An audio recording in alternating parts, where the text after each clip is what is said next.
मेरे भाई बहनों, व्रत सबको रखना चाहिए, लेकिन व्रत रखने के बाद भी ऐसा नहीं है कि दिन भर खाओ खाओ खाओ खाओ खाओ खाओ किया।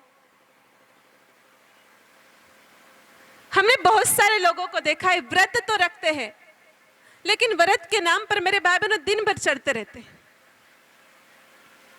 सामान्य दिनों में मेरी माताएं दिन में 2 बार खाना बनाती है, सुबह खाना, शाम को खाना, बस पेट भर जाता है। लेकिन जिस दिन व्रत होता है ना माताओं का, 2 दिन पहले ही अपने पतिदेव को कहती है कि देखो परसों तो जन्माष्टमी है, थोड़ा से 2 किलो आलू ज्यादा लेकर के आना, घी भी मंगवा के रखना पड़ेगा, थोड़ी शक्कर भी ला के रखनी पड़ेगी, थोड़े ड्राई फ्रूट्स भी ला के रखने पड़ेंगे, हलवा भी बनाना पड़ेगा, खीर भी बनानी पड़ेगी, राजगिरे की पूड़ियाँ भी बनानी पड़ेगी, सामे की खिचड़ी भी बनानी पड़ेगी। तो ऐसा व्रत करके क्या मतलब है कि दिन भर पेट को तो फुल रख रहे हो, पूरा टाइम खाने में वेस्ट कर रहे हो? तो ये व्रत नहीं है। इससे अच्छा है कि होटल पे जाके खाना खा के आ जाओ।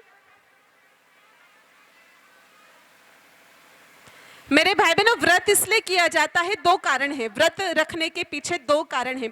जिस प्रकार से प्रत्येक मशीन मेंटेनेंस मांगती है, तो ये जो हमारी पेट की मशीन है ना, अंदर आते हैं और भी बहुत सारी चीजें हैं अंदर, उनको थोड़ा रेस्ट मिले, हफ्ते में 1 आध बार उनको भी 1 घड़ी के लिए रेस्ट मिले, इसलिए व्रत रखा जाता है कि फिर से उनका मेंटेनेंस हो पाए और वो रेगुलर अपने काम में लग पाए। और व्रत रखने के पीछे दूसरा कारण ये है मेरे भाई बहनों कि हमें आध्यात्मिक शक्तियां प्राप्त हो।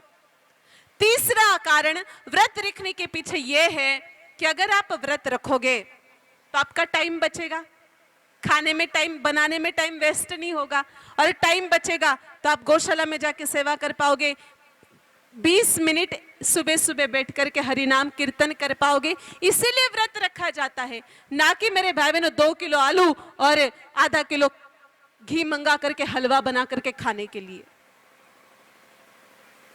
आपको हलवा ही खाना है, आपको खीर ही पीनी है तो अन्य दिनों में पी लो, व्रत के दिन ये नाटक क्यों?